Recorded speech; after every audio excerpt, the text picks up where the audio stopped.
तो चलो गौरव, इसमें प्रश्नावली है आपका, ध्यान देना बाबू। प्रश्नावली जो आपका है 15.1 है, फिर ही आपको पहले लिखवा दिया, ठीक है ना। प्रश्न नंबर पहला बोल रहा है, प्रश्न नंबर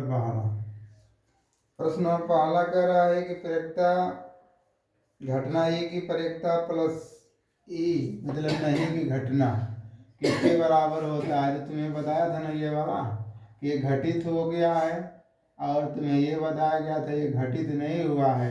इन दोनों का योग कितना होता है? 1 होता है। आयो समझ में? उसमें 1 भर दीजिए,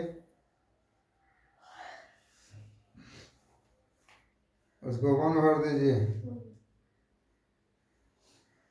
दूसरे वाले में उस घटना की प्रयोक्ता जो घटित नहीं हो सकती है, ऐसा तो कुछ है नहीं, वहाँ 0 भर दो, वहाँ 0 भर दीजिए। दूसरे वाले में 0 हो जाएगा। और ऐसी घटना कहलाती है, ये पहला था, दूसरा 0 हो जाएगा, असंभव हो जाएगा, असंभव घटना भर दीजिए उसमें, हो गया ना। तीसरा बोल रहा है उस घटना की प्रयोक्ता जिसका घटित होना है निश्चित है, तो उसकी प्रयोक्ता 1 है।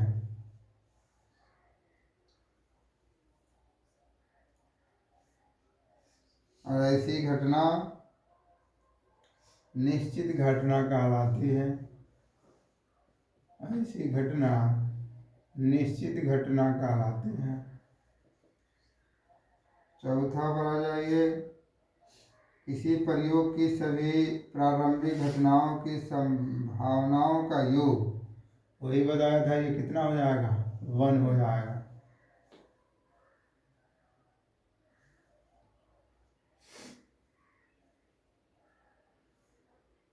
एक और है, किसी घटना की प्रयोक्ता 0 से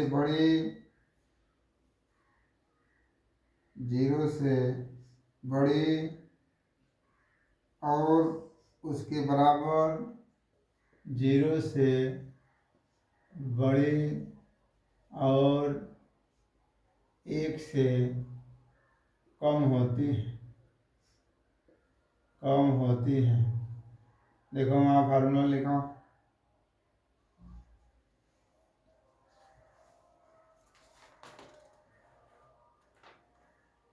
ठीक है ना।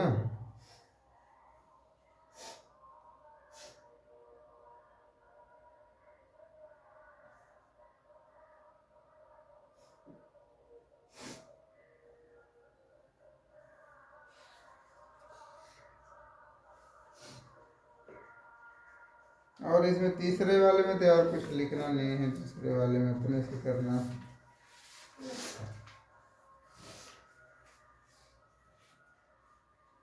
अब इसे प्रश्न नंबर 4 से चलेंगे। अब प्रश्न नंबर 4 से,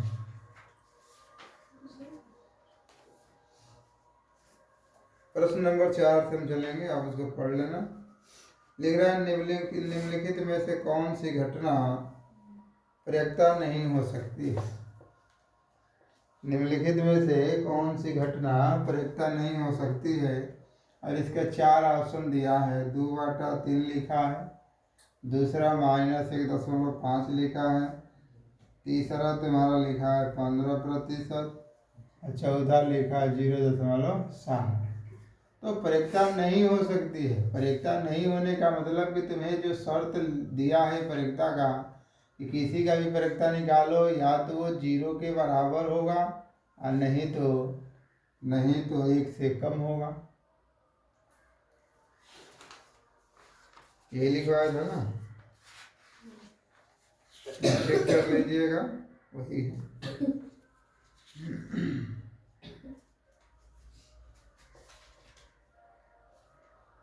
तो पहला ऑप्शन देखो, पहला 2/3 लिखा है लड़के, तो इसको भाग दे दोगे तो 0 दशमलव कितना हो जाएगा? 6 के करीब आएगा इसे। आया कि नहीं आएगा? तो 0.66 आ रहा है, इसका मतलब कि 1 से छोटा हो गया है, 0 से बड़ा हो गया है, ये परिकता हो जाएगा। दूसरा तुम्हारा दिया हुआ है -1.5, तो इसको लिखोगे तो ये क्या लिख दिया है? ऋणात्मक लिख दिया। पहले तो ये लिख दिया और 0 से छोटा भी हो गया है तो ऋणात्मक हो गया, तो ये परिकता आपका नहीं होगा। बोलो। अच्छा, इसको प्रतिशत में लिखा है सी वाले को, तो ये प्रतिशत में दे दिया है, तो प्रतिशत का मतलब 15/100 लिख देंगे। हाँ, तो 5 से 15 हो जाएगा, ये हो जाएगा 20 बचेगा 100, ये 3/20 हो जाएगा। हाँ, अब इसको कट कराएंगे तो ये 0 हो जाएगा, 0.1 समथिंग ऐसे ही आना चाहिए। तो ये परिकता नहीं होगा पहले तो। उसमें डी बराबर ये लिखा 0.7, ये तो ऐसे ही 0 से छोटा हो गया है ना। तो कंडीशन आपको पता होना चाहिए।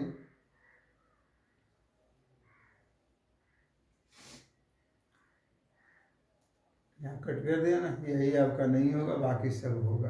ठीक है, कर लो इसको।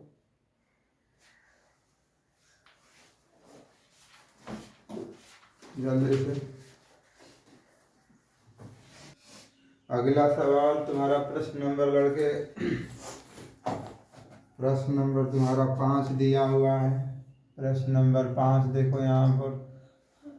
तो प्रश्न नंबर 5 बोल रहा है ना कि यदि देखो, यदि P बराबर तुम्हारा है 0.05, ठीक है, तो ई नहीं का मतलब यह हो गया कि ई डैश पूछ रहा है।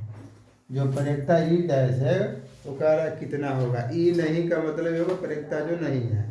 तो इसका कंडीशन, इसका सूत्र जानते ही हो कि जब ये नहीं और ये हाँ, मतलब घटना निश्चित दे दिया है, ये नहीं वाला पूछ रहा है, तो तुम जानते हो कि दोनों का योग हम जानते हैं कि निश्चित घटना का और नहीं का बराबर कितना होता है? 1।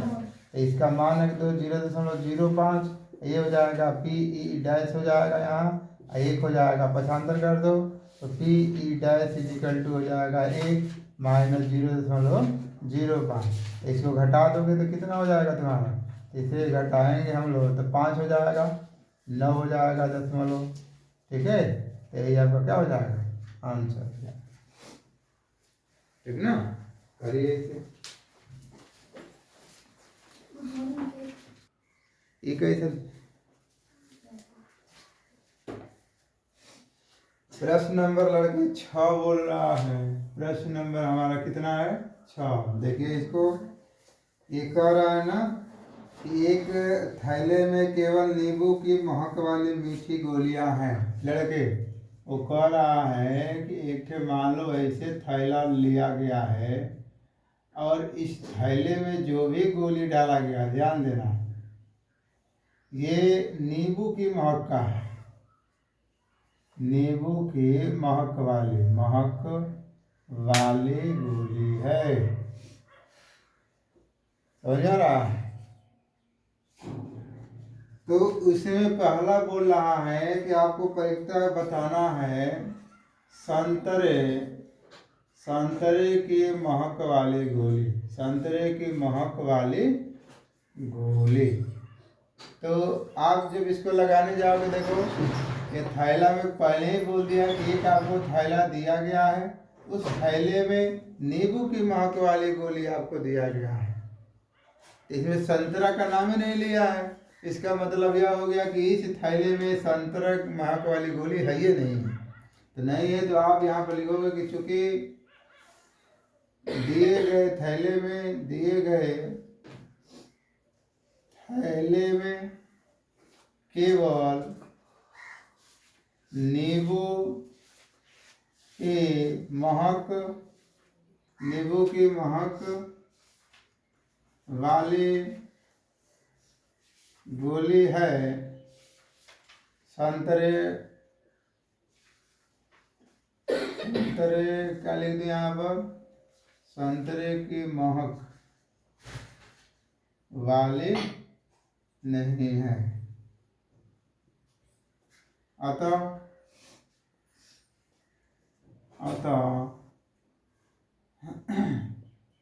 संतरे की महक, संतरे की महक वाली गोली की प्रायिकता कितना हो जाएगा भैया? 0 हो जाएगा, क्या ही नहीं है उसमें। दूसरा बोल रहा है इसका कि नींबू की महक वाली, वहाँ निकाली गई गोली की प्रायिकता ज्ञात कीजिए। इस बार कह रहा है नींबू की महक वाली। इसमें ये नहीं लिखा है कितना गोली लिखा गया है, तो हम लोग लिख देंगे कि नींबू की महक वाले गोली की प्रायिकता जो आएगी, गोली की प्रायिकता बराबर 1 लिख देना यहाँ पर। 100% हो जाएगा, 100%, क्योंकि इस थैले में केवल नींबू की महक वाली गोली ही है। आई बात समझ में ना? कर लीजिए, उतारिए फिर से।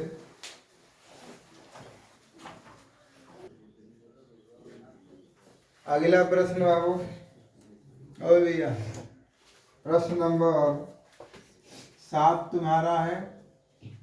प्रश्न नंबर 7 और बोल रहा है ना कि दिया हुआ है कि 3 विद्यार्थियों के समूह में 2 विद्यार्थियों के जन्मदिन एक ही दिन न होने की प्रायिकता, एक ही दिन न होने की प्रायिकता, और हमेशा जानते हो ना कि नहीं होने की प्रायिकता ई डैश लिखते हैं। ये हो जाएगा तुम्हारा कितना लड़के? 0.992 हो गया। तो होने की प्रायिकता तुम होने की प्रायिकता हम लोग मान लेंगे, होने की प्रायिकता हमारा पीई रहेगा ना। तब हम जानते हैं किसी की होने की प्रायिकता प्लस न होने की प्रायिकता बराबर 1 होता है, लिखा हूँ वहाँ पर। तो ये तुम्हारा हो जाएगा पीई प्लस हो जाएगा पीई डैश इजिकल टू कितना हो जाएगा? 1। यहाँ से हो जाएगा पीई प्लस हो जाएगा 0.992 बराबर 1 हो जाएगा। तो पीई हो जाएगा यहाँ 1 माइनस 0.992 हो जाएगा। तो पीई इजिकल टू कितना हो जाएगा? वो तुम्हारा 0.00 कितना हो जाएगा? 8 हो जाएगा। तो ये एक प्रायिकता आएगी जो दोनों का जन्मदिन एक ही साथ होगा। आई बात समझ में? कर लीजिए। अब उनका काल मर आ रहा है। देखो उसने बोला है कि एक थैला है ना जी, थैले के बाद कहा ना, कहाँ गया किताब? हाँ जी, कह रहा है कि एक थैले में 3 लाल और 5 3 लाल गेंद है लड़के, ध्यान देना। 3 थे आपका लाल गेंद है, 1 2 3 4 और 5 थे तुम्हारे काली गेंद है, ये काली है और ये लाल है। तो सबसे पहले आपको ये बताओ कुल कितनी गेंद है थैले में? कुल कितनी गेंद है? कुल गेंद। तो कुल गेंद का मतलब हम लिख देंगे लाल वाली गेंद, काली वाली गेंद ना। तो इसका मतलब कि लाल वाला कितना था तुम्हारा? 3 है, काली वाला कितना है? 5 है। टोटल उस थैले में कितना है? थैले में कुल गेंद बराबर हो जाएगा, कितना? 8 हो जाएगा। ठीक। अब लाल गेंद कितनी है हम लिख लेते हैं। लाल वाली गेंद 3 हो गया है। काली वाली गेंद बाबू, 5 हो गया। इतना लिख लिए। आ जाओ, प्रश्न क्या कह रहा है? प्रश्न कह रहा है लाल हो लड़के, ध्यान दो, ये लिखा है लाल हो ना। तो लाल हो के लिए हम लिखेंगे प्रायिकता यहाँ से P और यहाँ लिखेंगे लाल गेंद तो लाल गेंद के लिए लिखोगे अनुकूल परिमाण लिख देना, अनुकूल परिणाम बटा में हो जाएगा कुल परिणाम ना। तो बताओ इस थैले में से कह रहा है कि लाल गेंद होने की परिकता है, तो टोटल कितनी लाल गेंद है? 3, तो 3 हो जाएगा और बटा में कितना हो जाएगा? 8 हो जाएगा। यहाँ हो गया। अब बोल रहा है दूसरा कि लाल गेंद नहीं, तो लाल गेंद नहीं का मतलब 3 टे ये हो गया, तो 5/8 आ जाएगी, काली हो जाएगी, वही ना होगा। या तो वैसे कर दो, ऐसे कर सकते हो कि P यहाँ लिख दोगे काली गेंद, तो काली गेंद का परिकता निकालोगे तो फिर वही लिखोगे कि अनुकूल, जो लिखोगे अनुकूल बाबू परिणाम लिखोगे और बटा में हो जाएगा कुल परिणाम लिखोगे। ठीक, तो ये हो जाएगा 5 बटा में कितना हो जाएगा? 8। उस तरह कर दो, नहीं तो इसी का संबंध इस तरह है ना कि मान लो ये रेड वाला हो गया है, तो ये रेड वाला हो गया तो तुम्हारा कितना आ गया? 3/8 हो गया। रेड वाला नहीं के लिए हम क्या लिखते हैं? R' लिख देते हैं, क्वेश्चन मार्क हो गया। R' का मतलब कि नहीं है, लाल नहीं है।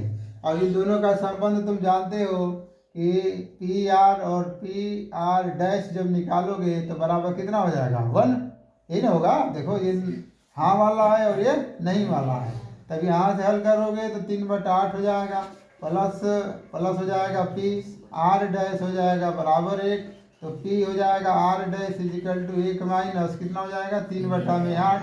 तो P और R' बाबू तुम्हारा हो जाएगा यहाँ से 8 माइनस 3/8, तो PR' इजिकल टू हो जाएगा 5/8। हो गया आंसर। ठीक है। अरे आप दिक्कत हो तो आप इस वाले फार्मूला का हमेशा यूज करना, एक निकाल लेना, उसका नहीं बोलेगा तो आप वहां से निकाल लेना। ठीक, कर लो।